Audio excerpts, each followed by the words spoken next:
Hey there. I appreciate you listening to this episode of Bandwidth Coast to Coast. I want these messages before the interviews to be a bit of a cocktail. The largest portion is to make something worth paying attention to, but also helps guide what you're going to take away from the dialogue. I also want it to serve as a marker for the interview. What's the theme I took out of it, and how does this fit with everything else on the series? On this episode, there's a lot I'm still thinking about. From riffing with a generational great historian about definitions of truth, another hill to view culture from, or more questions about Western culture and history. History and culture. How do you view those two things in your mind? Culture is near everything, explains nearly everything, and is one of the hardest things to explain, understand, or see, or even live on past the moment it exists in.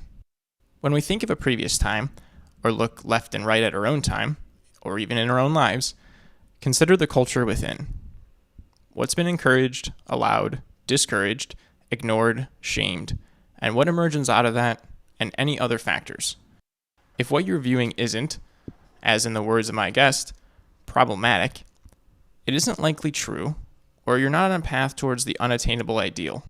Given the day in which this episode is being posted, November 3rd, 2020, Election Day, I want to give another thought. My guest in this episode presented me with an idea that I hadn't put much all that thought into before. It's so simple and so useful. I now see it in every troll, disregarding remark, Twitter bots, and easily spotted in network pundits. And it's this. It is much easier for bad ideas to be influential than it is for good ones. Good ideas are likely recognition of the circumstances in which they exist. Complicated, conflicting, no real solution, but only steps towards a better place. Where bad ideas are typically simple, straightforward, and a gross dilution of the reality in which they exist. As such, they are much easier to package up and catch fire without ever losing their intended message. In a time when everyone is certain they are right, and complicated thought has seemingly left the room in favor of emotion, recognizing the influence of bad ideas could hardly ever be more valuable. Felipe Fernández-Armesto, my guest today, is one of the most authored in volume, width, and breadth historian of our time. If you're going off Goodreads, Felipe has 99 distinct works to his name. And I encourage you to check them out, especially Amerigo, the man who gave his name to America, and Truth, a history and guide for the perplexed. In our discussion, we talk about the paradox of truth, comfort being the enemy of well-being, the wonders of imagination, if Europe really is its own continent or just a plateau out of Asia, and a question you can use to escape out of chit-chat. It was my delight to speak with Felipe, and I'm very excited to share this with you. I hope this sparks some thought and delight. One quick note before the episode begins. Right as we were coming up to time, someone came knocking at my door with a delivery, and well, my dog didn't take too kindly to how they were knocking. As a result, we ended up pausing the conversation right where we were as we were coming up to time anyways. It was a human moment and called back to the cultural conversation we started with in relation to my dog, and I found it humorous, so I decided to keep it in.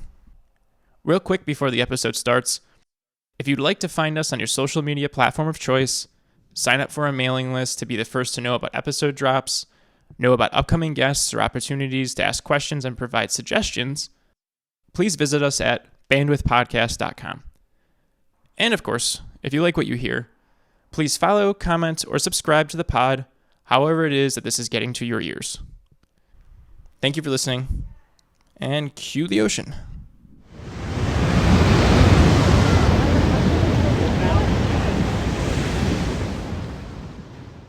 Well, thank you again very much for taking the time. If you wouldn't mind, just so that I had it, just to quickly introduce yourself. I'm called Felipe Fernández-Armesto, and I try to teach at Notre Dame. Awesome. So I've been interviewing a lot of people for this podcast, and something I'm going to try to do is kind of a primer to each of the individuals I talk with, as I'm going to ask the same question. And the question I want to ask you is, what do you do that makes you happy? Oh, nothing. No, I'm congenitally incapable of happiness. Indeed, I think happiness is an almost unattainable state. I define it as a dynamic condition in which your spirit is soaring, and in which you can distinguish from bovine contentment, which is a kind of static state. And I'm afraid, when the founding fathers spoke about the pursuit of happiness, they probably didn't mean the same thing that I mean when I talk about it. But I suppose the question really is what makes one feel that unhappiness is bearable, and I guess in my case it's it's the very obvious things: my wife, my children, my dogs, and my God. I really appreciate that answer. Usually, again, I've used that as like a way of getting to know people in any of these random situations that one finds himself in, from having to share a rather close seat on an airplane all the way through business endeavors. And I have to say that is probably the closest congruency to the answer that I would give, is that there is no such thing as happiness. And that I'm distressed to know that somebody agrees with me. John, means I'll have to change my mind. I'm very glad I haven't sat next to you on an airplane. You sound like a very difficult traveling companion. Oh, it's usually just the question that I bring upon when somebody has that awkwardness where they're trying to start a conversation with you and it's just very banal and doesn't go anywhere. I'll throw that in there just to kind of find some way out of the monotony of chit chat and dive into kind of the more of the existence of what existence is, right? So I try to use it as an escape rope. Yeah, certainly makes a change from, do you think the plane will be on time? Or maybe I should have chosen the prawns as well. Yes. Or are you from here? Sorry, from? Oh, like on an airplane. Usually people are asking you from the city that you're at. Or yes, the that's city right. Yes. Yeah. Are you going, do you live at the place of destination, which is probably, it's very interesting statistically to know how often a true answer to that question is yes, because I suppose that typically 50% of journeys are journeys home, but I might be wrong about that.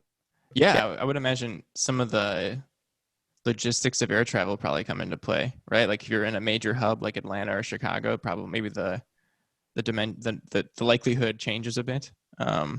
But that's true. Yes, of course, in the United States, no one is ever going to his or her final destination. There are always changes and corresponding flights. What do you call them? Connecting flights. Connecting flights, exactly. Yes. Yeah, it's an unfortunate thing. And now that I live in a smaller city than Chicago, where I'm from, I've become all too akin of the fact that, oh, wow, connecting flights are a thing, and I hate them. But, I see. So that background of those trees in the background, is that the sort of environment that you actually live in? Because it looks like a, sort of virtual environment. Oh, it's just a virtual environment so that my dog and wife don't have to be on screen. But I wish that I lived in a more forested with some aurora borealis as it's kind of playing in the background. But no, I live in Southern California. I live in San Diego. Oh, I see. Yes. Oh, right. So I have so many notes to try to go through here, and I'm trying to contain my excitement, and I'm trying to contain what we have time to talk about among the litany of work. Like I it's rare to find an individual that has such a depth or breadth of history as you, and then to kind of extract out of that as well the way in which that you look at history is one that I have a very fond appreciation for. I got aware of your work actually from a close friend of mine who's read you quite extensively. And in most conversations we kept bringing up, like your name and your work kind of kept coming into it, which is kind of the inception of why I asked to talk with you. So one of the things. I see. Well, I apologize both to your friend and to you. Your self-deprecating humor is definitely finding some delight in me right now. So thank you. There's so many places I want to start, but I'm going to start really broadly and just ask you, in any study of history, or moments in any point. If it's we're studying in our own moment, reflecting on our own moment, reflecting on our own existence, as we so delightfully did with the happiness question. What I want to ask is there any more important dimensionality to understand than culture? Well, I mean, I suppose that metaphysicians would say that in as far as you can distinguish what we think about the invisible and unattainable, unreachable world, and as far as you can distinguish that from culture, I guess a metaphysician would say metaphysics, and I guess that a scientist would say the same. If you can distinguish science from culture, and really both of these things are part of culture, Right. inescapably influenced by the cultural context, and what people think about other worlds or about the observed world changes with the cultural context. But as far as you can distinguish them, I suppose a metaphysician would say metaphysics, and a scientist would say science. But as a in my profession, I'll try to be an historian. I study culture. I mean, that's the context in which I see everything. I mean, I see everything in terms of how it relates to our behavior. That's to say, the behavior of me and my fellow human beings, and that also includes mental behavior. So kind of, to me, everything is cultural, or at least culture is my frame of reference for thinking about everything. I like that. And I intentionally asked that question to just kind of reframe, and with that for anyone who is listening, what a historian is. Because I think, especially in America, a lot of our education kind of brings us up as historians are the fact finders, right? When the reality is that, and correct me, please check my definition here, but historians are the more culture seekers, and then through that culture seeking, understanding the facts as they were recorded, and then constantly checking everything based off of that, or at least taking everything from a cultural context first, and then working your way back and everything else. Yes, I mean, to me, history is a problematic discipline. I mean, I don't see it as being about objective facts. I'm not terribly interested in those, except in as much as they can throw light on what was going on in the minds of people who misrepresented them. But I'm interested in what's going on in the minds of the people who've left us historical sources. So for me, there really aren't any historical facts except facts about the sources. So I mean, I don't say the Battle of Hastings was in 1066. I say, some people who were there at the time observed this phenomenon. And that's what's interesting to me. People notice some things and not others. They record some things and not others. And I'm interested in why they record the things they record. And when I say record, I mean, obviously I mean that in the very broadest sense. I also mean, why have people left us certain material artifacts, certain archaeological bric-a-brac, certain detritus, certain scars on the landscape, as well as why have they left us certain written documents. Though obviously my principal object of study, like that of all historians, is the written documents, because the way history is developed, the history of history as a discipline, it has been very much that it's developed within the humanistic tradition, and it's always been focused on text. But like other historians, I've tended to interpret what we mean by text ever more broadly. I love that context. And as another way of packaging it, I would almost say that when reading history, one has to be aware of the dangers of narrative, right? So like for myself, I'm extremely into the Roman Empire and ancient histories and macroly, as well as the colonial kind of Columbus on, more Renaissance on, which I would love to get into with you in a little bit.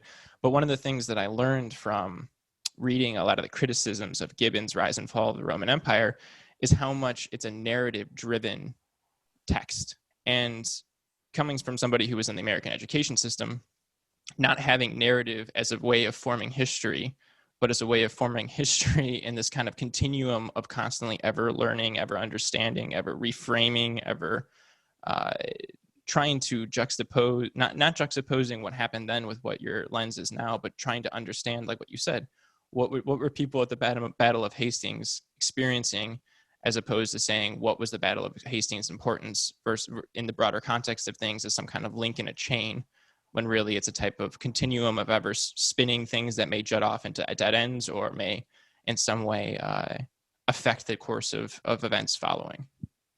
Well, of course, you're right. Gibbon does tell a story, and for him, that's a kind of technique or a method.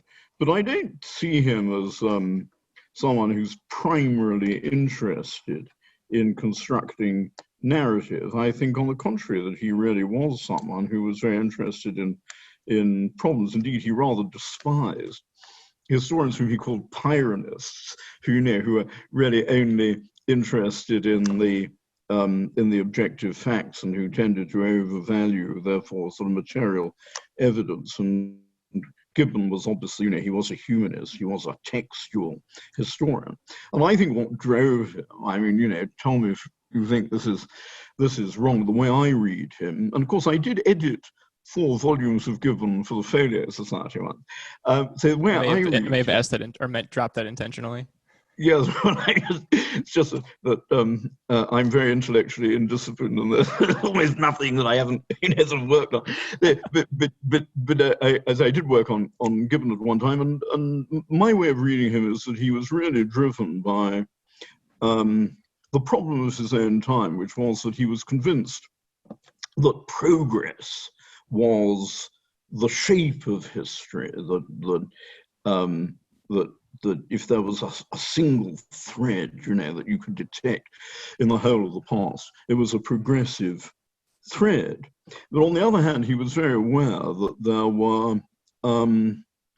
were kind of moments when this thread seemed to get broken or knotted.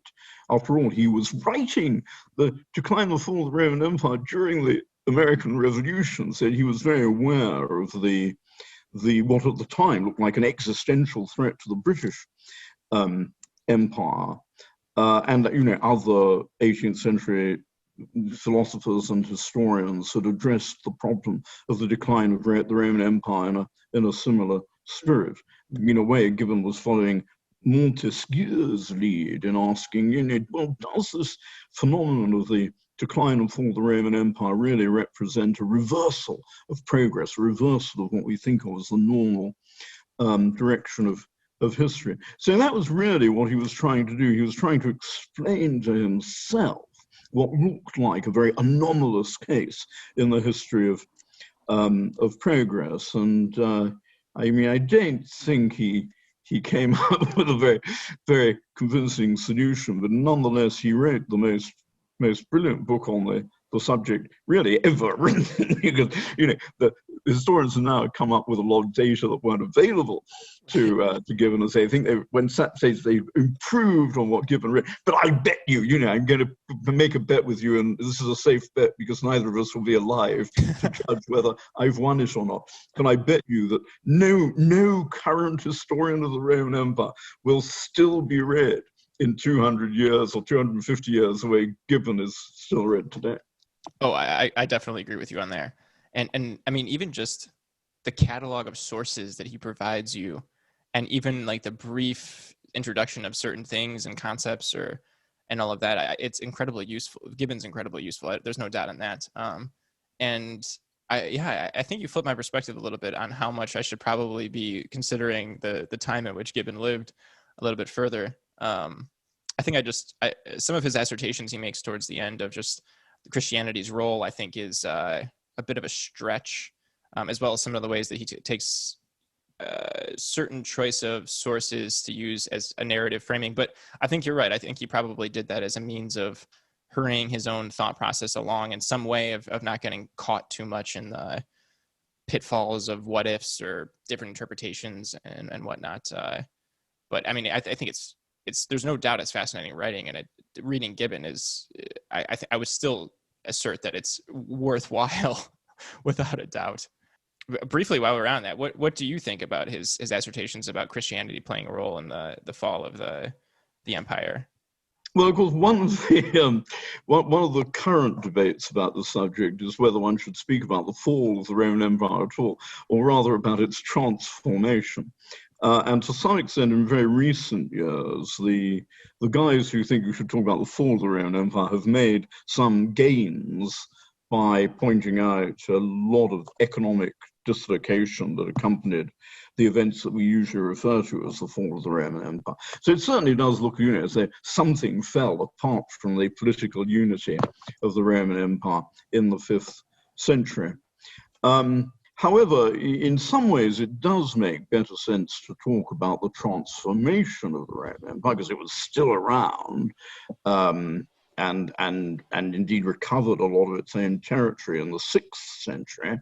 And it had what a famous historian, Francis Yates, called a phantasmagorical existence. People, couldn't bring themselves to believe that this empire that everybody had lived with for hundreds of years was over, and so they kind of maintained the sort of fiction that somehow or other it still existed around, sort of encompassing all the individual states that succeeded it in the western part of the empire. So in a way, it does, there's a sense in which it definitely makes better sense to speak of the transformation. And Christianity obviously played a big part in the transformation of the empire. I mean, I don't think it's right to speak of Christianity with barbarism causing the fall of the Roman Empire in the way that Gibbon rather did.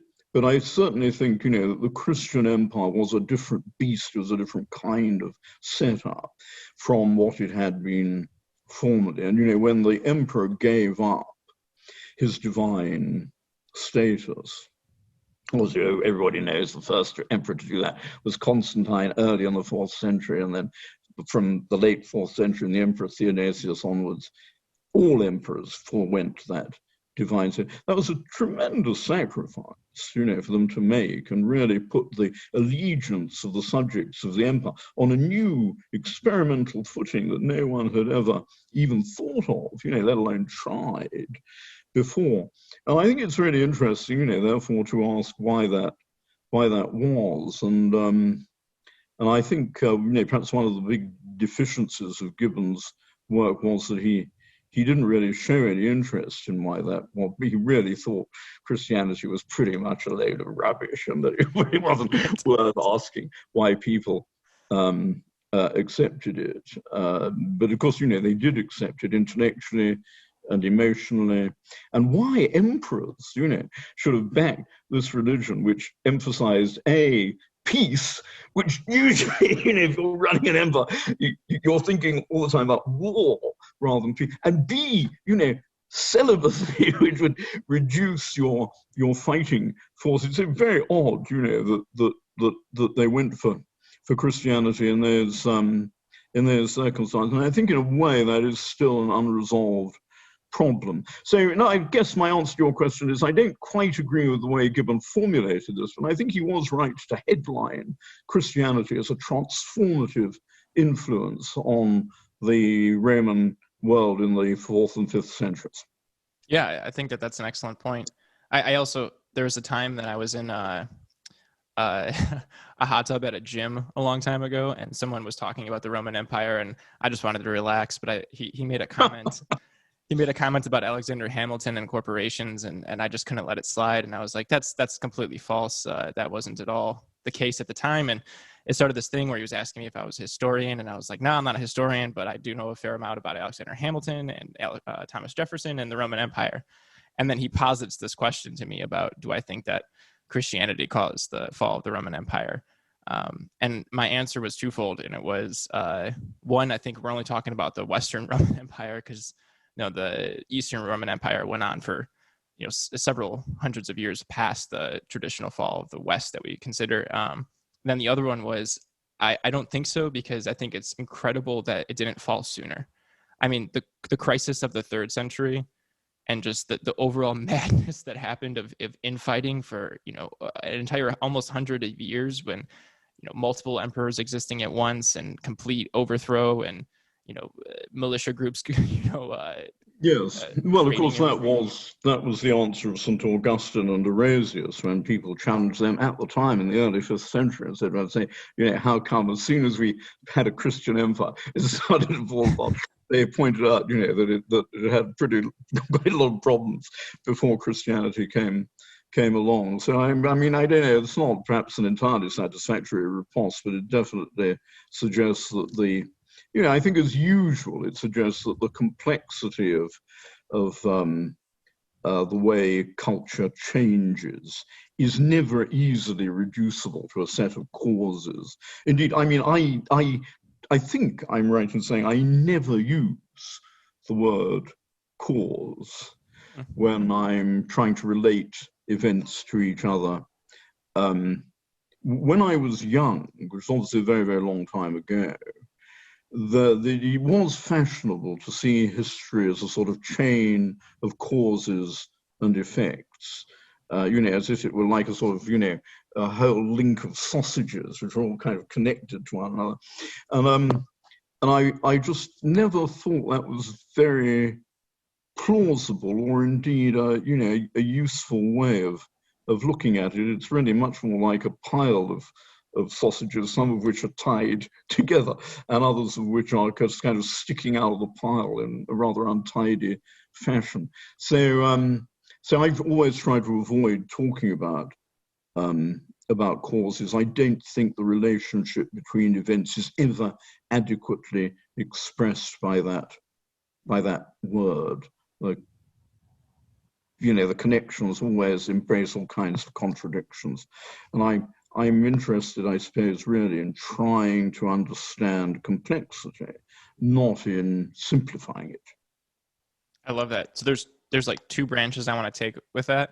But before I do, I want to ask you one question about Constantine and posit a thought or a question. How much do you think the role of Christianity becoming transformative in the Roman Empire vis-a-vis Constantine was because of the force of personality of himself and the political advantages of taking on Christianity in both of the absolution of sins that definitely Constantine was involved with, especially with the assassinations of his own family members and whatnot, or just the political advantageousness of getting a new power base, through accepting Christianity and really leaning into it.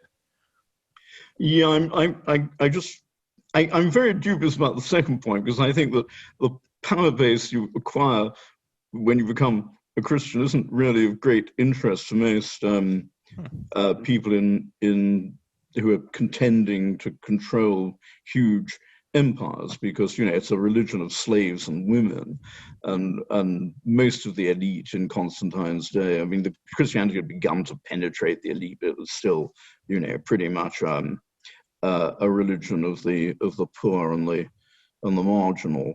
So it's not that I don't think getting the support. And in any case, Christians were pretty much at the mercy of everybody else anyway. They weren't an independent force. They didn't have any armies. Stalin has basically said how many divisions had the Pope. In the early 4th century, Christians independently didn't really have any military clout. It's possible that there were some legions that were composed largely of Christians, like the famous Christian Legion of St. Maurice, whose feast day I think was just yesterday.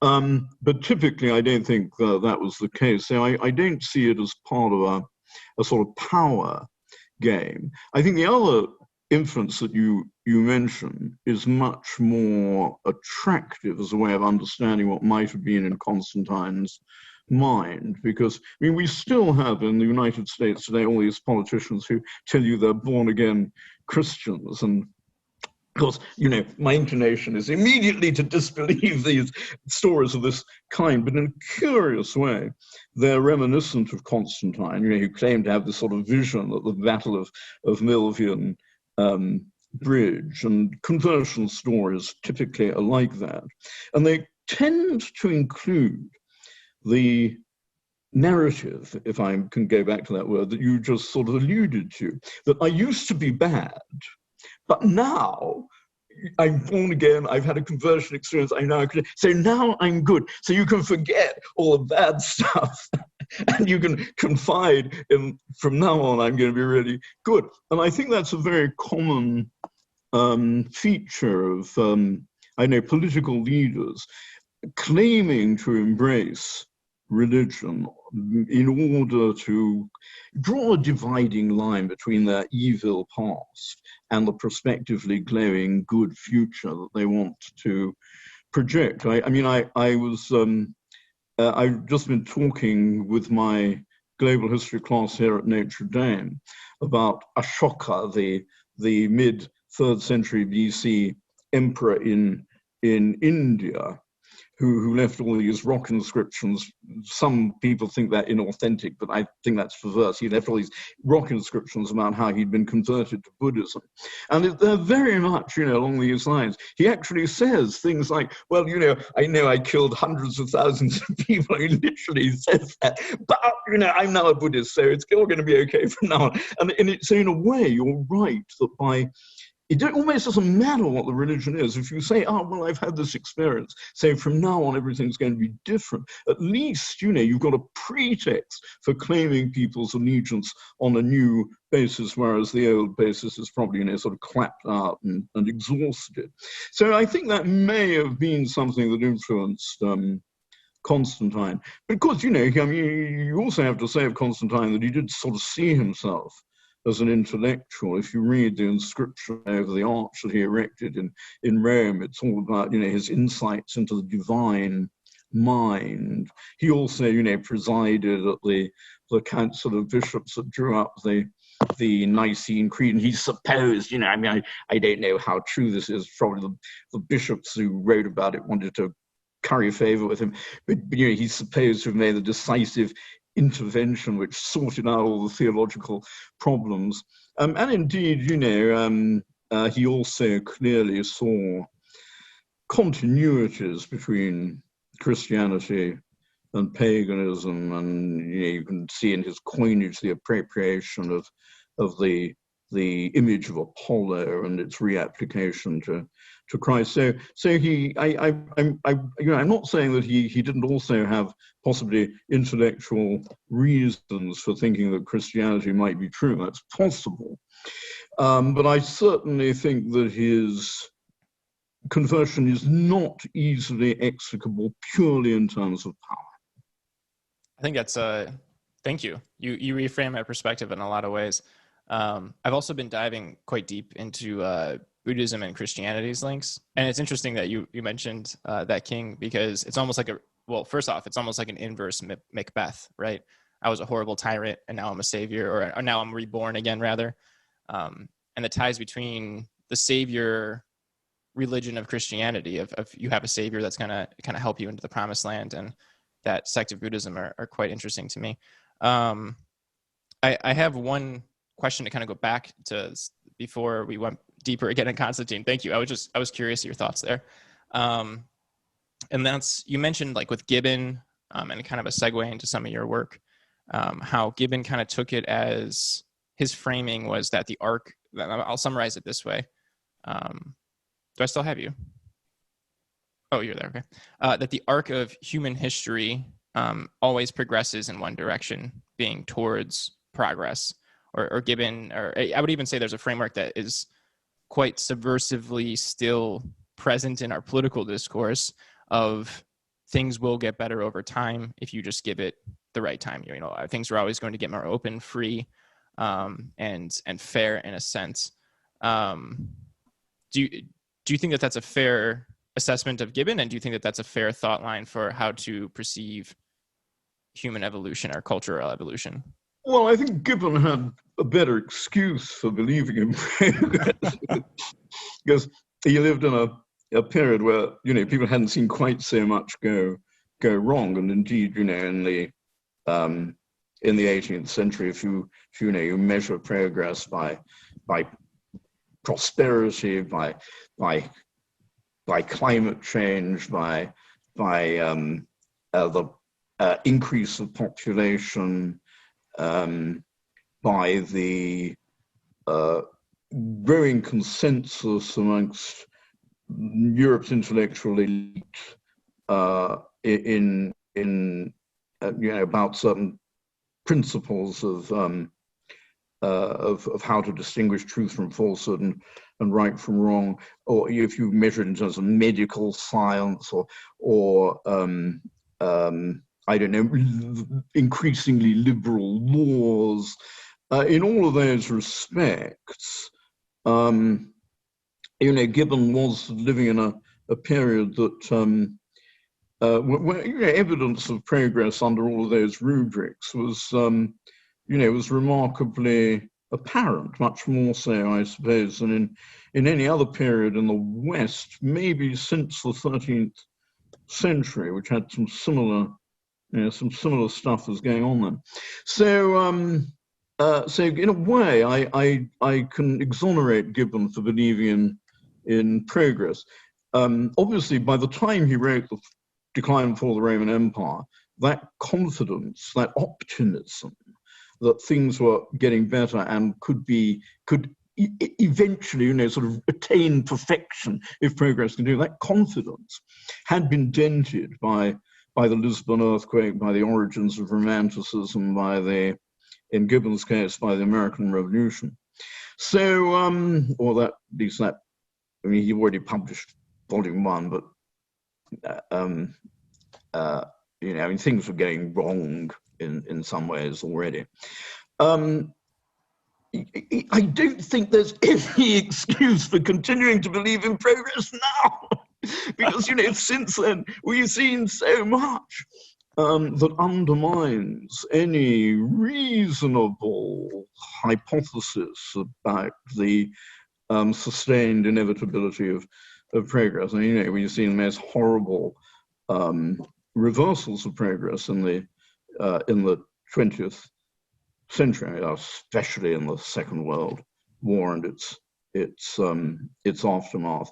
We've seen that all the things that we confide in to indemnify us against disaster, which are basically technological improvements, they all bring, disastrous consequences with them. And indeed, most technological progress has been really, let's be honest about it, most of it has been devoted to stuff like war, which don't conduce to the progress of humankind. On the contrary, contrary to what Nazis and Spencerists believe, war actually winnows the best in our populations and especially in our youth. And if we want to progress, the best way to do it is to avoid war. Right. Fitness doesn't mean. We've also seen, things like I suppose the thing that we've been most reluctant to abandon is belief in medical progress. But if you look at the world of COVID-19, we're still relying basically on quarantine to indemnify us against COVID, and that was what people were using at the time of the Black Death. In many ways, what is remarkable about the history of science is how resistant to progress people are, and how unwilling they are to change their scientific paradigms. And if you look at medical progress, inverted commas, dispassionately, you have to say that we've never had so many lifestyle diseases, and we've never had such bad mental health as we've got today. So progress is selective. It's sometimes better stuff, sometimes worse. Most of the time, it's morally neutral. And I guess, if I wanted a world in which I could be convinced that there was progress, I want to see two kinds of progress in evidence. I'd want to see intellectual progress. I'd like to see us be cleverer, than our ancestors. But there's nothing makes me think that. It seems to me, because I have written a book about the sort of history of ideas, and in this I argue that most of the best ideas in the world were thought of thousands, in some cases scores of thousands of years ago. And I don't see any evidence that anybody today, on average, people today are no cleverer than our early hominid ancestors, and certainly the early Homo sapiens. And I'd also say that intellectual progress, don't see any evidence of that. And the second thing I'd like to see is moral progress, but I don't see that. It seems to me that the balance of virtue and vice is pretty much a constant in history. If there's one thing that doesn't change, it seems to me, humans' moral capacity, which has always been deficient and remains deficient today. That sparks a lot of interesting thought. So I wanted to actually touch upon that. So maybe I can just segue right into that. What would be an example of an idea that's one of the best ideas that a sapien has come up with, but that happens to be quite ancient? Well, you could speak of things like the idea of infinity and eternity. These are extraordinary ideas because they're quite beyond experience, and yet people thought of them. Certainly thousands, perhaps scores of thousands of years. I mean, I like the idea of God. There are a lot of people who think it's a rather childish idea. On the contrary, I think it's childish to think it's childish because it's a really subtle notion. And I mean, if you define God as a creator of everything except himself, if I'm allowed to use a masculine pronoun, if you think of him as the creator of everything except himself out of nothing, that's an extraordinary notion. And it brings me, I suppose, to what I think is the most fantastic idea of all, which again has a very extensive antiquity behind. In fact, it's such an early idea that we just don't know how long ago it first arose. And that's the idea of nothing. I mean, to me, that's the greatest idea in the world. because not only is it contrary to experience, I mean, we cannot experience nothing, and yet we can think of it. But the paradox is, as soon as we think of it, it becomes something. So it's a self-subversive idea, and that people got their heads around this notion many thousands of years ago seems to me to be a great tribute to their imaginations, to their inventiveness. I mean, a lot of my friends, especially in the hard sciences, still can't understand the idea of nothing. And when they talk about creation, they say, "Oh, well, there was energy, or there were these filaments of energy." Right. But that's nothing. If you really think of nothing, there's nothing there. It's empty. It's a totally, sort of empty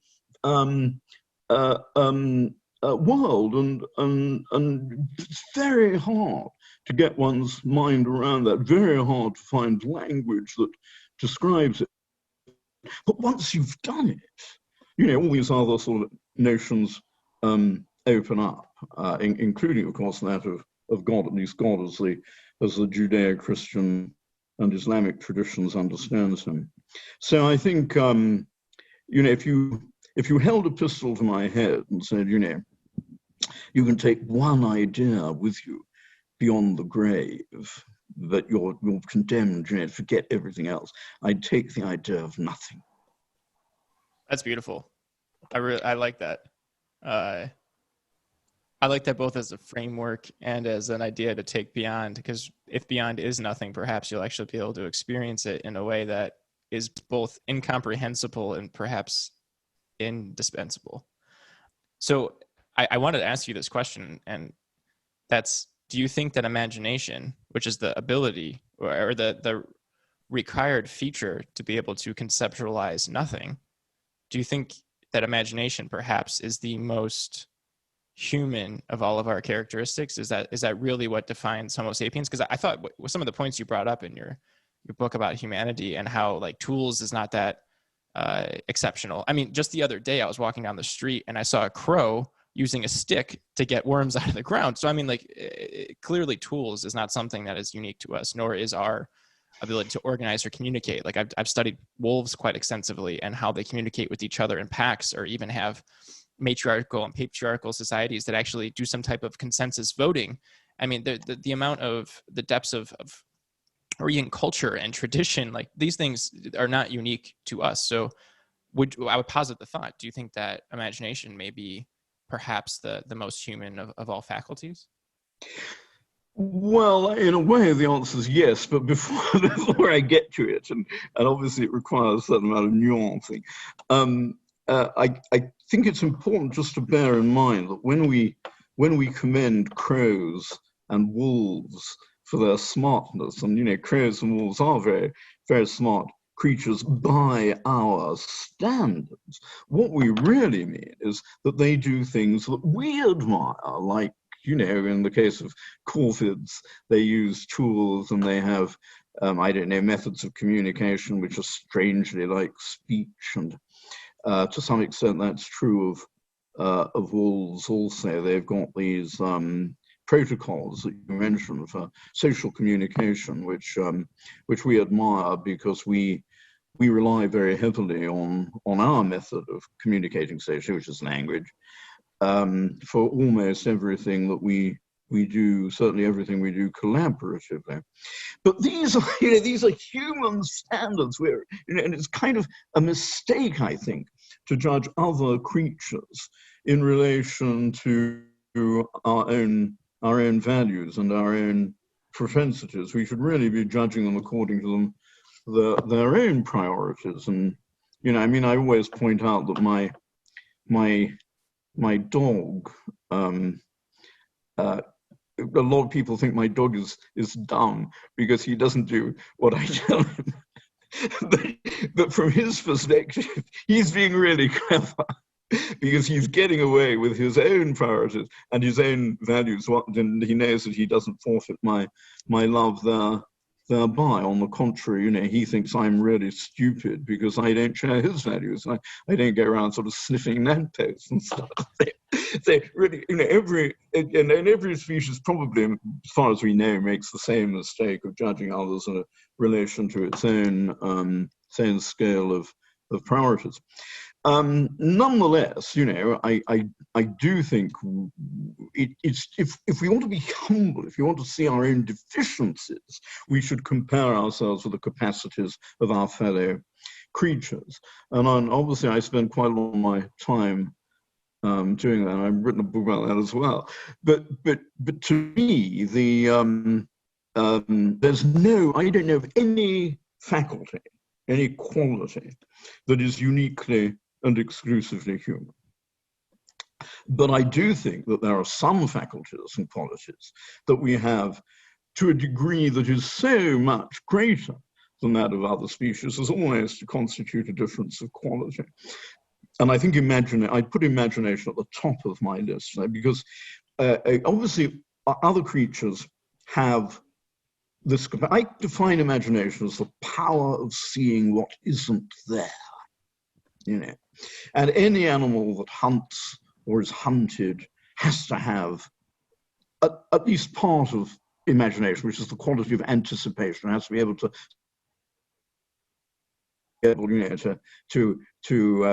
foresee a predator coming around the tree or prey, emerging from the undergrowth. So we're not unique in having imagination, but the extent to which we have it is, I think, demonstrably and measurably far greater than that of any other species. And the obvious species to compare ourselves with here are those which are closest to us in evolutionary terms. That's other primates and especially other apes. And you can see that these creatures have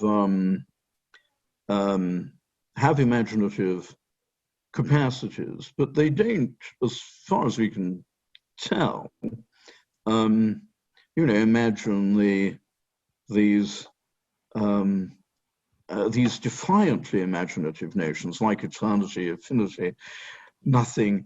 Their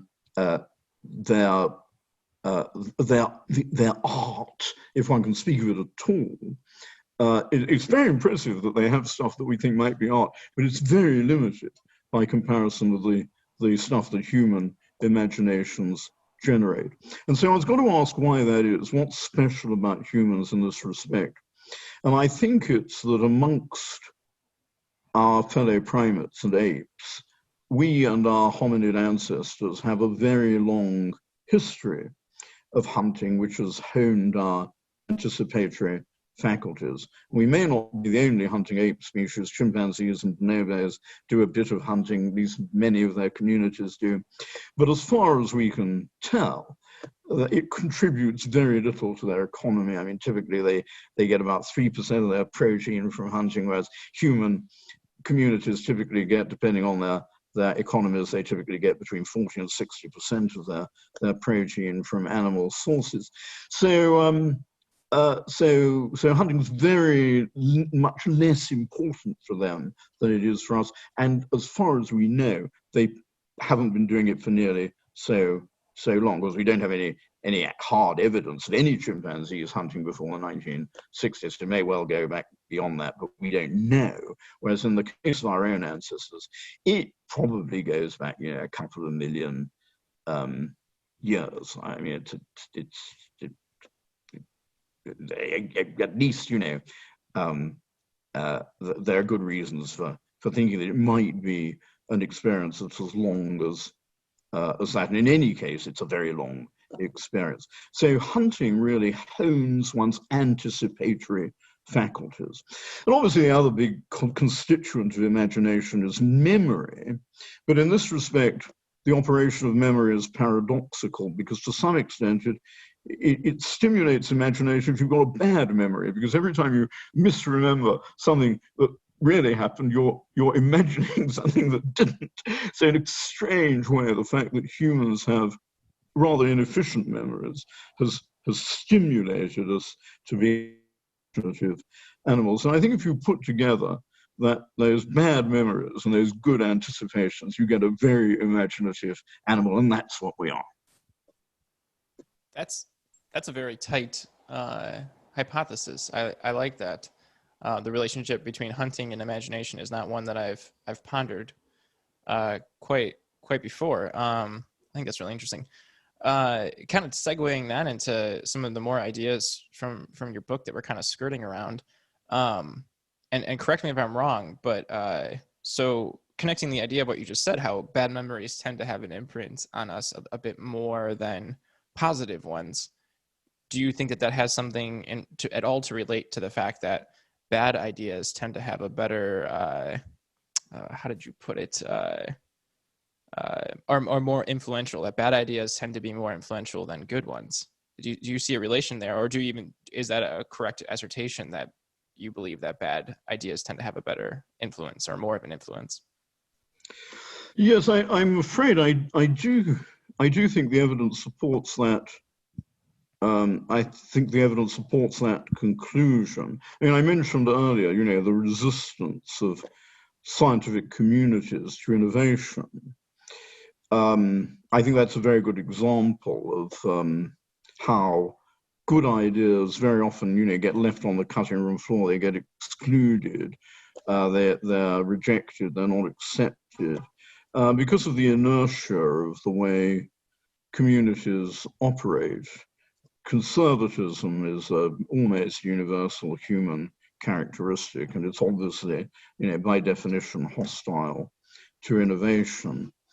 I also think the sort of community that I live in, the academic community, is very culpable for suppressing, excluding, condemning to oblivion, or just ignoring, really great ideas, because we tend to be, we're in a world dominated by a sort of professorial establishment, an elite that's very invested in its own rectitude and its own correctness. And anybody who questions these ideas, tends not to get a job, and possibly not even a PhD. And, I have seen examples. And my favorite PhD student was one who disproved a theory of mine. but I've read a lot of my kind. Of course, we also have peer review, which is really a way of stopping people having new ideas. It's not watertight in that respect, but that tends to be very hostile. So for those reasons, it's quite difficult, to get a good idea onto the stocks, onto the shelves. Whereas with bad ideas, they tend to be very easy to explain. Good ideas tend to be very complex and elusive and difficult. Like those concepts that I mentioned earlier, like nothing and eternity and infinity. People ask you, well, what is it? What is nothing? You can't. It's very difficult to explain that. So I imagine when the idea of nothing first cropped up, people said, nah, there's nothing in it. Nothing will come of nothing. Indeed, in very early texts about it, you can see this resistance. You can see in early Brahminical texts, in the Upanishads, you can see people really wrestling with this notion of nothing and very often condemning it as meaningless, literally meaningless. So, whereas if you've got an easy idea, you can sell that. People respond positively to what they understand, and what is false is easier to accept than what is true, because what is false tends to be simple and what is true tends to be complex. And that's why we live in the era of fake news, and why it's easy for noisy little men with simplistic solutions to our political problems to get a lot of votes. That's I like that. It's something I think a lot about, that I think that us as sapiens inherited from our fellow ape ancestors, is a love of comfort. I think we like to be in comfort, and often, I think to your point, good ideas or new ideas or fresh ideas tend to challenge our sense of comfort and force us to grow. Well, how right you are, John. I mean, comfort is one of the greatest enemies of well-being, because yes. People confuse it with well-being, whereas really it just, if you're seeking comfort, it condemns you to being a slob. And one of the most extraordinary things to me is about the COVID crisis is, as you may notice, I'm still wearing a collar and tie, and I've become obsessive, about maintaining standards during the COVID crisis, because I think if people abandon standards in favor of slobbery, they're just going to they're going to vegetate in the dirt like what traditionally would consider to be the lowest forms of life. Yeah, I couldn't agree with you more. As you can see, I'm wearing a polo. I don't like ties, but I have still been getting dressed every day to a standard. No, well, you're not the right generation, but I'm very old, so I maintain the standards of my generation, or I try to. You hide your age very well. Yeah, no, and I think that there's a lot of truth to that too, and I think something that ends up happening to us as beings is the more that we kind of allow ourselves to live in comfort, the more that the kind of rock of our existence is stagnant and kind of gets piled on top of. So, I truly think life is a Sisyphean effort where we're constantly rolling a rock uphill. It's going to come right back down again. But things only exist in motion. So the more that we become stagnant, the larger that rock becomes and the harder it is to get up the hill, and the faster it'll fall back down again. I think don't linger by the still waters or in the green pastures, head for the hills, head for the mountains, climb the steep and rugged pathway and smite the living water from the rock. Yeah, I think you're invoking Robert Frost's two lanes diverged, and also the Romans don't rest on your laurels, right? Yes. I think something else too that I kind of want to mention there is, I have this personal belief that I use as kind of a guiding framework, and that's that truth only exists in paradox, and it's never one thing, and it's frequently multiple things at once, and it's most frequently intangible, right? Like most of the things that we find are true, even down to the physics level of what is this particle, tends to exist in this type of paradox of how can that be? Like nothing is something, but how can nothing be something? Right? Like that right there is a great paradox. And I like also what you were saying of kind of, well, let me flip it around too, because I was reading this over. Yes, can I just go ahead. interject? I mean, because I absolutely agree with what you say. I think that that logic is very useful for distinguishing, what is a true proposition from what is a false proposition. But it's not very good, in distinguishing truth from falsehood in a broader sense, because contradictory things can be true simultaneously. They can be true simultaneously in the observed world, like, you alluded to the nature of light. The whole quantum world is really riven with paradox, and yet it's real. It's there. We are part of it. We're living in it and on it.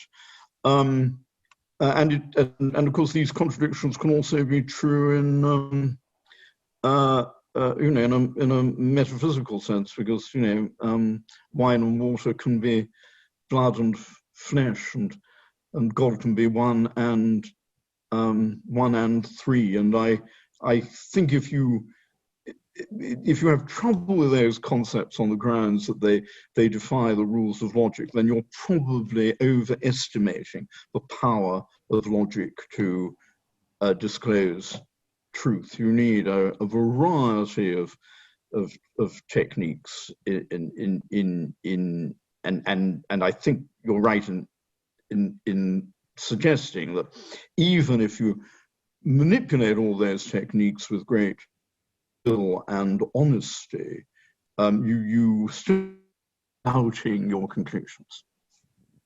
Yeah, and I think certainty is comfort, and that with that certainty and with that comfort, you leave yourself open to a lot of blind spots, kind of circling or squaring everything up that we've been just kind of talking about.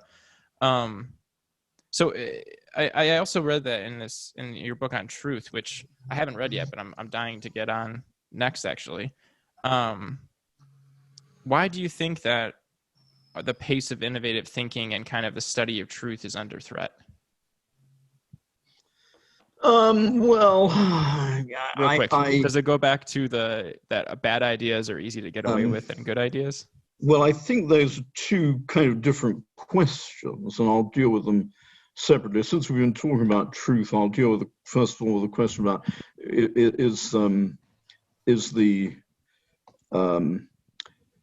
notion of truth under threat? Well, in a sense, I mean, I think people's confidence that it's worth asking whether something is true or not, I think that confidence is under threat. I mean, we do have, people like President Trump's spokeswoman telling us that the facts of the number of people who attended his inauguration celebrations are immaterial because it's his truth that counts, which is as though the truth was so relative that it doesn't really matter. You kind of just say what you like. I think there is a danger from that kind of thinking, and I always appeal to what that very wise man, friend of mine, much lamented Roger Scruton, said about this. He says, if a man tells you there is no such thing as truth, don't believe him. So I think that is the great riposte. I think we should acknowledge that the truth is very elusive, and we're our means of identifying it are such that we should be humble when we think we've found it, and be willing to admit that we could be wrong. But we mustn't abandon confidence in the existence of reality, and in our ability, if not to express it exactly, with a perfect match between the language we use and the reality it represents. We've got to believe that it's worth trying to get as close as possible. Otherwise, then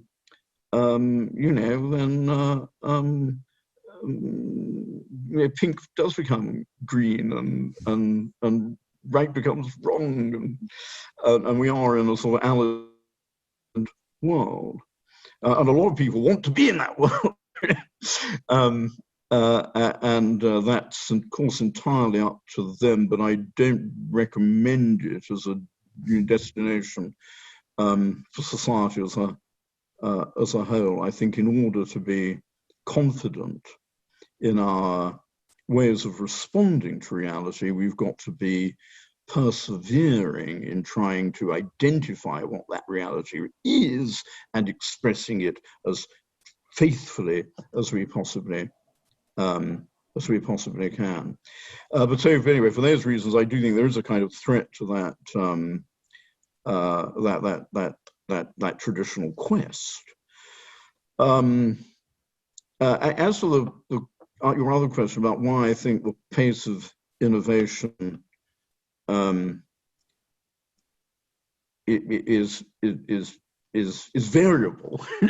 I just think that's sort of historically demonstrable. There have been times when the pace of innovation has quickened and times when it's slowed, and we've just been through, and possibly maybe still be in, the most hectic, madcap period of acceleration of innovation that the world has, as far as we know, ever experienced. And that really begins in the 1890s or thereabouts. I mean, that's when, everything, that's when the graph, really sort of shoots off the paper in almost every measurable way. And when the traditional certainties on which Western elites had relied to situate themselves in the world and to justify their proceedings, all those certainties have really been undermined by a succession of discoveries and a new thinking, which has been very intense, and it may have been at its most intense in the period between about 1900 and 1914. But these things are quite difficult to measure. It's certainly maintained a very intense pace of innovation, and the whole world has changed with it. I think if you, even I, who I know I'm very old, but I only witnessed the sort of second half of the 20th century, and even over that relatively short period of time, I feel assailed by the pace of change, because it seems to me that I often feel like Rip Van Winkle. It seems to me every morning I wake up in a world which is unrecognizable from the one that I went to sleep in the night before, because so much has changed overnight. So I think this pace of change has been very alarming. People who have found it hard to adjust to this kind of constant series of revolutions. But it doesn't mean that it's going to go on like that. I mean, as I say, every previous period of intense innovation has come to an end and been succeeded by one of relative stagnation. So I presume at some point, if we're not already in it, we're going to be in a period of stagnation. We're going to be in a period of stagnation again. And I'm not sure that's necessarily all that bad a thing, because I think that if you have got unbridled, unrestrained change, the effect on people's psyche is very unsettling, very jarring. I think there's probably, a connection between the rampant nature of mental ill health and the pace of change to which people are exposed. And if you can't keep pace with change, you've really got two main options. One is to go mad, and the other is to become reactionary and highly conservative. And we see both of those things happening in our world. So possibly it wouldn't be a bad thing if the pace of change were to let up a bit. Now, the reason I predict it is simply on the basis of the historical record. The future may be completely different from the past, but we've got no other method of predicting it than to use the past as our framework of reference. And on those grounds, I'm predicting that the pace of change will ease.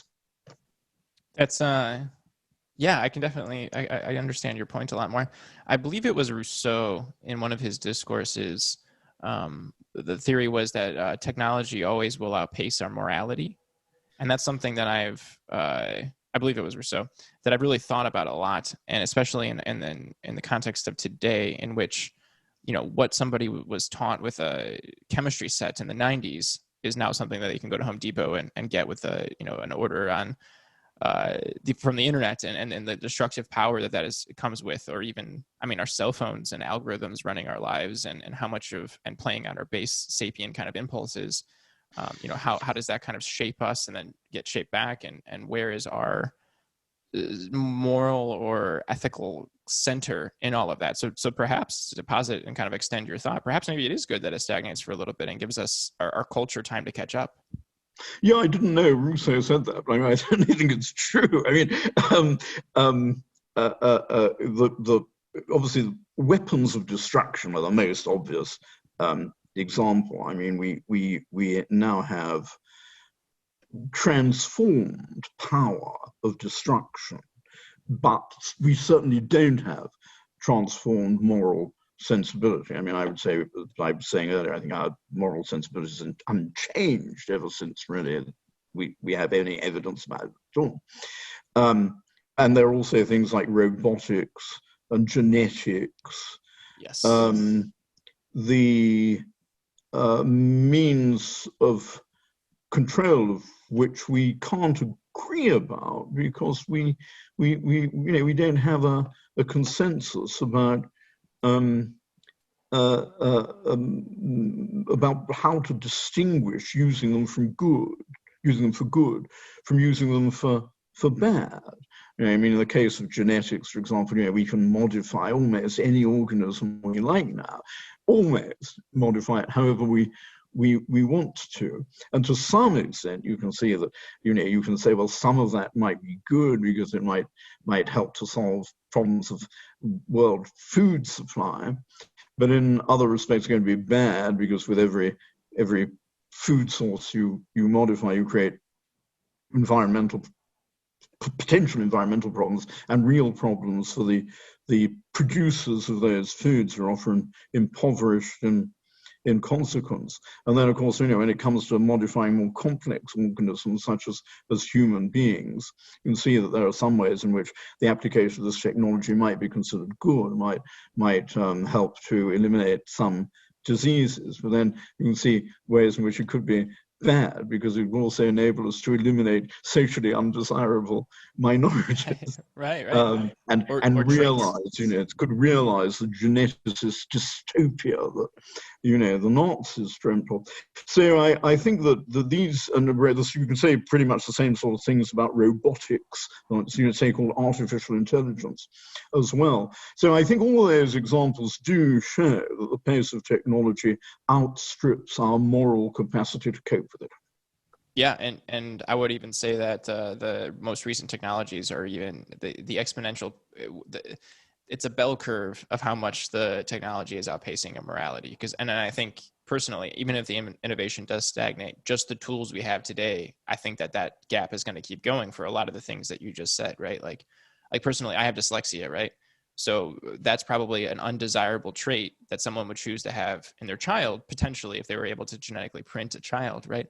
But that type of disability, if you want to call it that, actually lends itself to be extremely good at understanding abstract concepts or relating abstract things to each other, right? Like, it's not a zero-sum game. I don't lose something, I gain something somewhere else, right? And I often wonder that about the morality of some of these decisions that we have coming up. And also, back to your point about bad ideas and kind of the distribution of them, how much it is hard to explain that complexity and that interrelationship of the technology we have now, and kind of what's to come with it.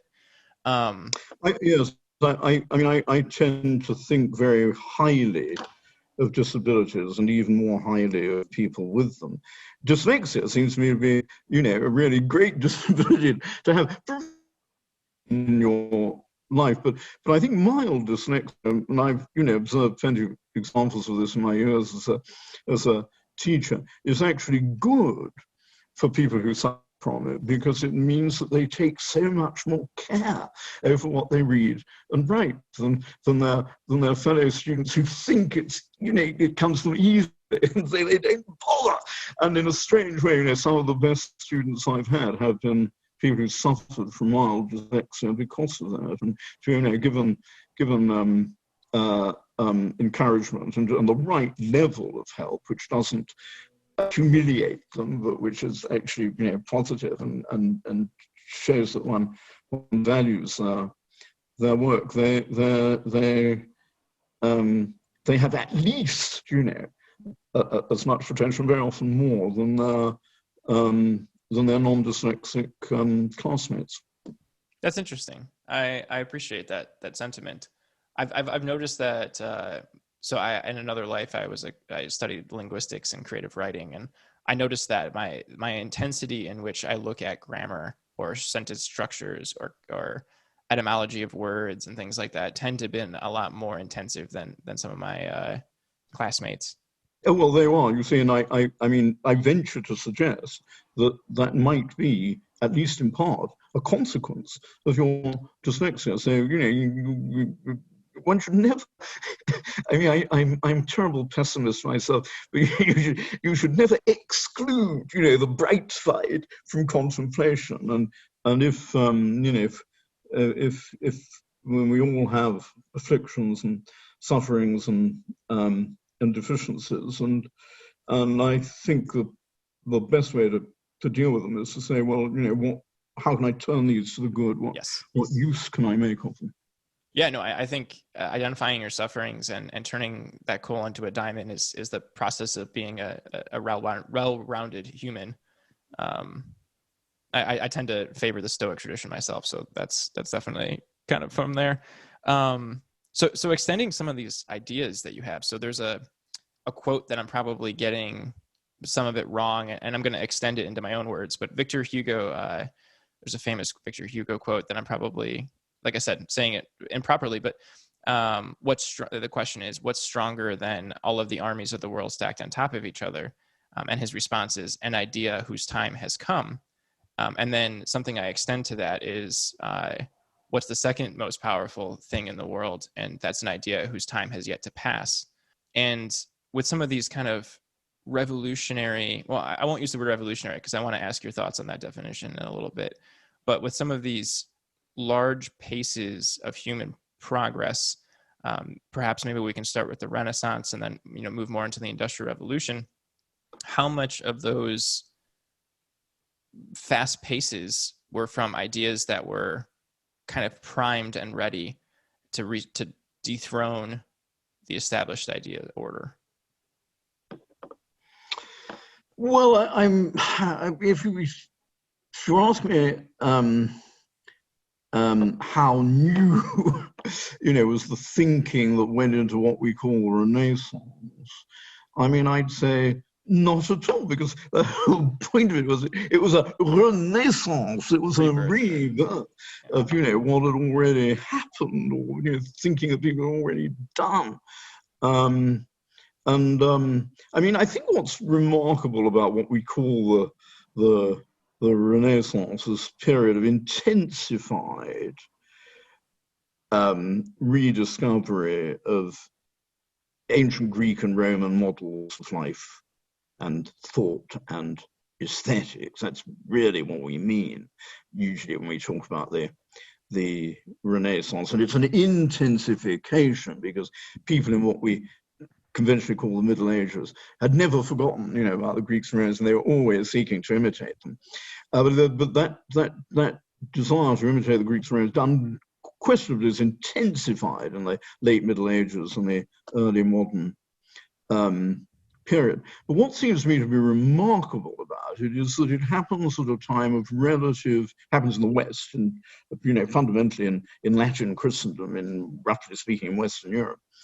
It happens in the West at a time when that part of the world is relatively isolated. Usually, in order to have great intellectual movements, that change paradigms and make people think differently, and these usually depend on intercultural relationships.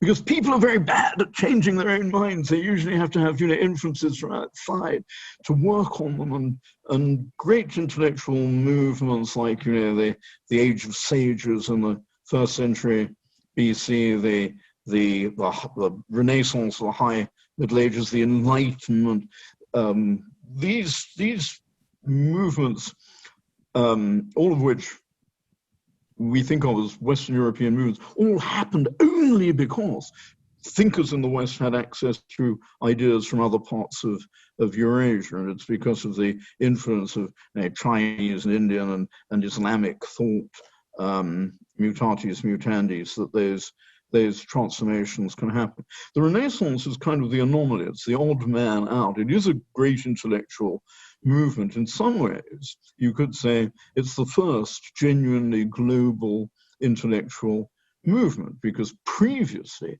no intellectual movement, however far-reaching, could cross the oceans or reach, sub-Saharan Africa if it started in the Northern Hemisphere. So we don't really know about the great intellectual movements that started elsewhere because they're just not recorded. So in a way, the Renaissance really is an important episode in the history of the world. Yet it's very hard to explain because it breaks the rule that you have to have intercultural influences to, trigger, if you like to use that word, a great intellectual revolution. And I think the solution to that problem lies in the way indirect communication across Eurasia was maintained via the Islamic world, even in a period when direct communications between Europe and China and India had collapsed. You've got the Islamic world sort of mediating these influences. That's a very crude summation of what happened. I think basically that's why the Renaissance is possible. So it's not a case of, the new ideas suddenly, leaping like Athena from the brow of Zeus, it's old ideas being contemplated with increasing intensity and stimulated by ideas from other cultures, and fundamentally from China and Islam, and of course to some extent Eastern Christianity as well. Yeah, I thank you for that reframing. Part of what actually spurred me to reach out to you was a conversation I had on this podcast with a different guest who I had mentioned that I believe a lot of the Renaissance, the evolution that happened within the Renaissance is due to the cultural and kind of, I guess, the cultural and intellectual harboring or nurturing that happened in the Islamic world that eventually did start making its way over into Europe. That kind of, perhaps with the kind of the evolving monastic, as a system of curating these ideas and kind of continuing to kind of carry on the reading of Greek and Latin and spurring that thought along, all of a sudden kind of had a spark from the Islamic world that kind of exploded. And something that I had read was one of your thoughts was that Western ideas are often initiated with an exchange from the wider world, as opposed to, perhaps a lot of the assumptions that we have, at least I could speak as an American, is that, Western thought comes from the West. It started with the West, and, we're proud of that.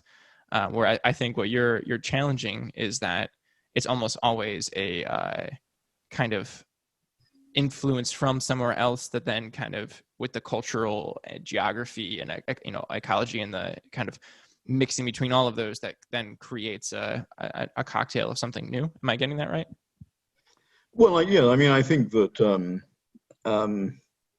great cultural movements tend to be intercultural collaborations in a sense, and that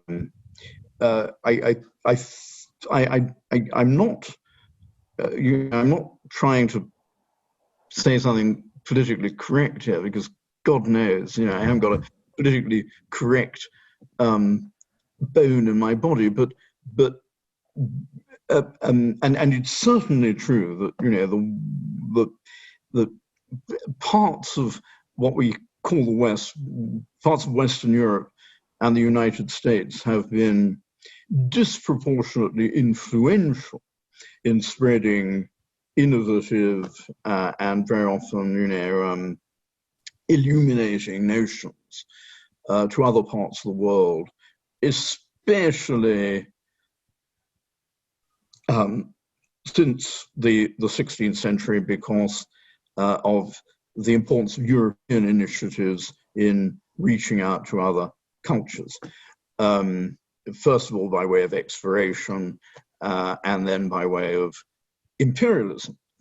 And you may hate those things, but they created huge arenas of cultural exchange in which Western travelers, merchants, missionaries, and imperialists, and armies, of course, could mediate these ideas that were very often not Western origin, but they were transmitted to the rest of the world via the West. So the West does have, a unique place in this very brief period of history, which is probably now at an end. But we mustn't misrepresent this as constituting evidence that the rest of the world needed the West to sort of save it. That I think would be an intolerable inference and morally vicious because it's so immodest and so arrogant. I think if you're going to understand the history of the world, you've got to see the world as your unit of study and not privilege any part of it to the exclusion or occlusion of others. Okay, I have a question to kind of riff with that. When I was preparing for this, well, this is also just something that I personally ponder quite a bit. I like something that you said. I'll probably get the direct quote wrong, but essentially was that Europe is not. It shouldn't be treated as its own continent itself. It's just a plateau out of Asia. And a question that I have from that, kind of relating to the transformation of ideas that Europe had, right? Like Europe. I'm just going to use this for the sake of my point. Europe has been really great at taking European culture, and I'm incredibly overgeneralizing just for the sake of my point, is really great at taking ideas from elsewhere and transforming them to suit their own purpose in some way. And my question to you, how much do you think the ecology and geography of Europe, that being very, intensive as far as the, rivers and mountains and valleys and just the overall propensity of changes of geography and kind of the cultural friction that created between groups, almost created its own kind of competition, that the fitness was necessary more so than other spots of land. So, taking an idea and being able to run with it, if it's, advances in metallurgy or, any type of technology, anything from animal husbandry through taking, it's quite fascinating how many of the crops that were incredibly successful in Europe were not domesticated anywhere in Europe. They were kind of brought over, and then all of a sudden, investments in irrigation technology or farming, or even just creating a better plow, kind of really took things off into Europe in a different way. So I guess kind of my question is, how much, if at all, do you think that kind of cultural friction based off of geography shaped Europeans to kind of really run with whatever they got from anywhere else, almost like it is a fitness thing, right? That's kind of what the basis of my question is. Well, I think it's very difficult to respond to the part of your question which is about friction. Because in a way, this sort of language where you take a term like friction or other terms that are related to, conflictive encounters. The always seems to me to be that there's a danger of sort of, a kind of social Darwinian or Spencerist notion that conflict is somehow good, and I wouldn't rule out it entirely. I mean, conflict can produce I don't want to make that exchanges. as assertion at all. I'm sure you don't. I'm sure you don't. But since you use the word friction, I just want to contextualize it a bit and make it clear that I don't think, with the exception of these slightly marginal cases where conflict can be good, like it can be an agent of cultural exchange, like Alexander's armies being mediators between Europe and India, and Napoleon's armies spreading the French Revolution. So that can happen. Also, of course, conflict can produce individual acts of great nobility and sacrifice and heroism and stuff like that. So I'm not saying that conflict is never has anything positive about it, but on the whole, I think the sort of old notion, which really I guess goes back to Darwin and Spencer, the notion of the struggle for survival is what drives progressive change. I think on the whole, I don't believe in that. And I think the reverse. I think that if we are ever going to make progress, we've got to do it by collaboration and in peace. Nonetheless, the question that you raise about the influence of geography on the history of Europe is obviously of fundamental importance. And I would say that, again, putting it very crudely, because I suppose we don't have time for all the nuances, there are really two main ways of approaching this question. One is to look, as my other great friend whom I often disagree with, Jared Diamond, has pointed out that the configurations of Eurasia, or possibly at times of Eurasia and North Africa considered together, are very conducive to innovation and development, and I think he would say that they're conducive to qualitatively good things like civilization and stuff like that.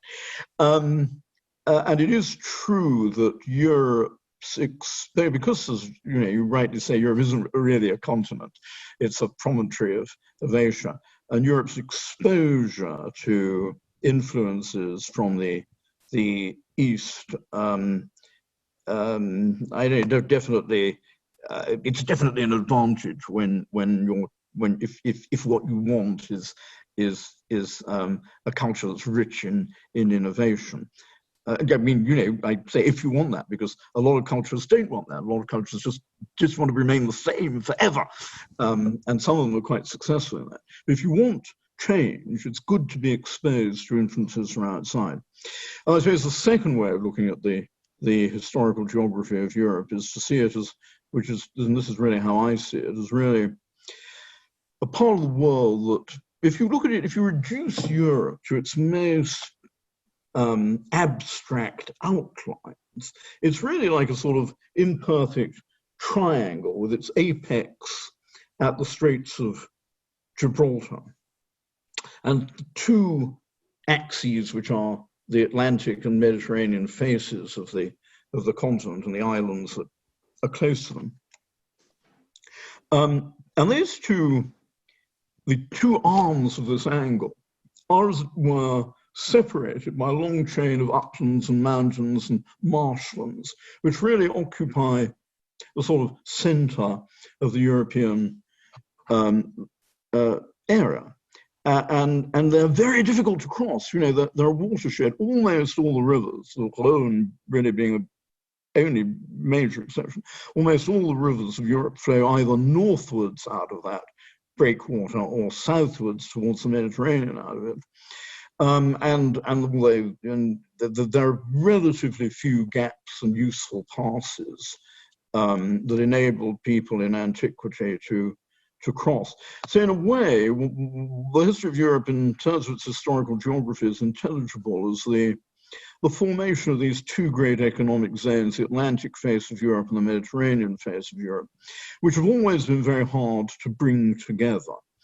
Because you've got to cross that breakwater, or else you've got to create sea lanes that embrace both the Atlantic and the Mediterranean. And for various reasons connected with the currents and the winds and the history of navigation and the history of shipbuilding, it was a very long, hard job to bring those two economic zones together. And in a way, Europe is still struggling to overcome this disunited geography. And the European Union is, in a sense, the last of many efforts to do that. The first successful effort was that of the Roman Empire, and that lasted for quite a long time. But since then, further efforts have never been successful for very long, and we're waiting really to see whether the European Union can buck the trend.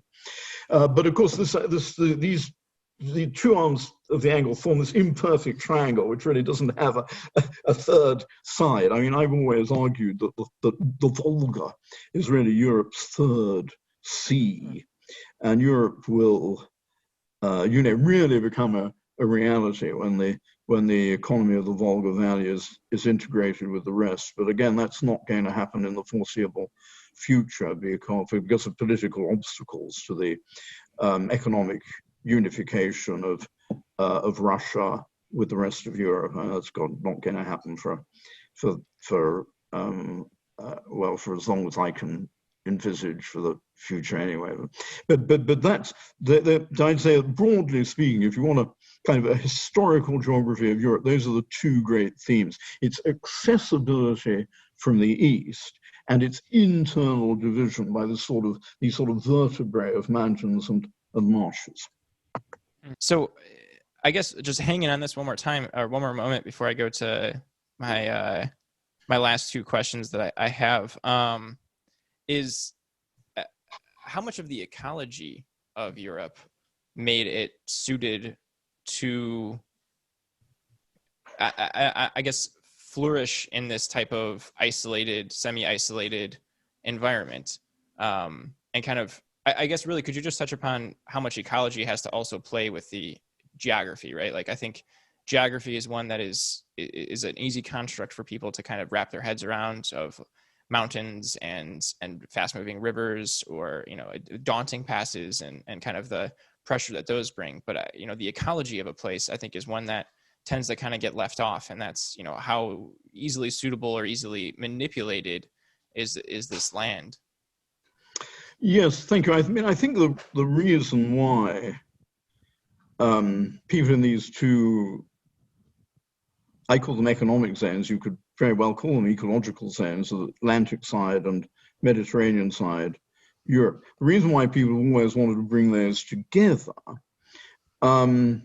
is for the sake of ecological diversity. I mean, very broadly speaking, the more ecological diversity you have, the more you're indemnified against disaster, because if you're reliant on one crop or one set of crops, or if you're part of an ecosystem which is which depends on a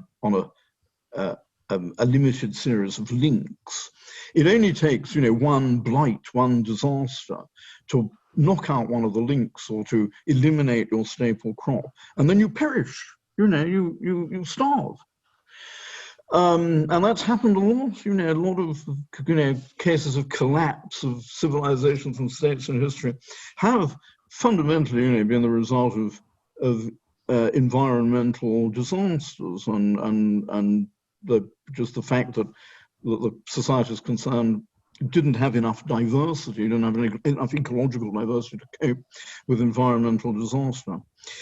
And if you look at the really successful pre-industrial states in Europe, they were states that united these Atlantic ecologies, these Atlantic conditions of the Mediterranean ones, like the Roman Empire and Spain in the late Middle Ages and early modern period, and France.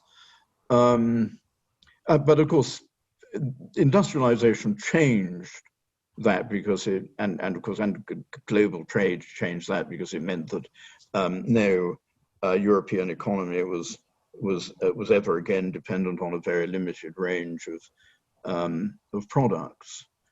Well, I say no European economy, obviously marginal cases in parts of Finland and Belgium and Ireland, they remained over-dependent on potatoes in the 1930s. And we all know, what happened to them. But broadly speaking, I think that the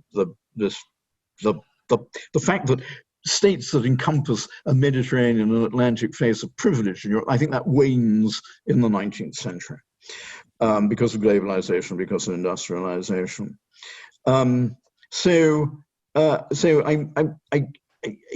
think if you look for a part of the world that's really privileged ecologically, where it was actually easy to unite different ecological zones within a single commercial and, in this case, political system, China's the place to look at. Because, China is a triumphant example of a really early case of the integration of two very different ecological zones. The Yellow River, which is very broadly speaking a millet-producing area, and the Yangtze Valley, which is very broadly speaking a rice-producing area. And the integration of these two really goes back to the second millennium BC. So, that's an amazing achievement. I think other states at the time, in some cases, achieved a measure of ecological diversity. A contemporary state of which that would be true with early China would be Egypt, which combined the Nile Valley and the Delta, which are very different ecosystems.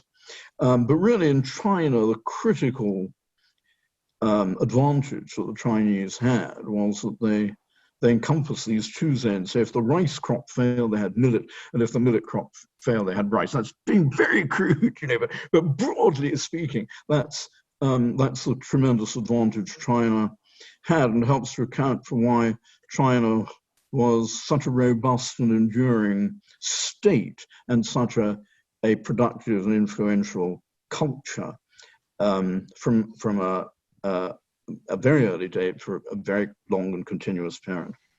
That's fascinating. I never had heard that ecological diversity kind of connection there. That's something I'm definitely going to mull over for some time.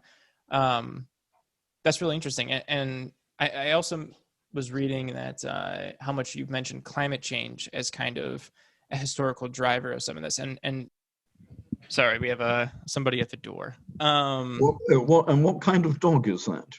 Oh, we have she's a mutt. I'll turn the background off. Oh, I see. Well, no doubt she's. I'll send you a picture. She's a melange of cultural influences. Yes, she's quite pretty, and she knows it too. I'll send you a photo on our follow up. Thank you. Thank you. As you know, I'm a big dog lover. Yeah, you should send me a picture of your dog as well. I'm incredibly into dogs, and if I ever get the grace to talk with you again, I would love to pick your brain on my idea of how much our culture and morality was influenced by that of dogs and wolves, because I'm pretty confident that that's the case. Yes, well, I'd certainly be very interested in that. Yeah, I would love that. And you know what? Let's just I want to be conscious of your time. So is there anything else that you would like to say? And then I'll stop the recording, and then we can just kind of wrap from there. No, in spite of the fact that I've droned on and on, I obviously didn't particularly want to say anything. I was just responding to your questions. Awesome. Well, thank you very much. I'm going to pause the recording.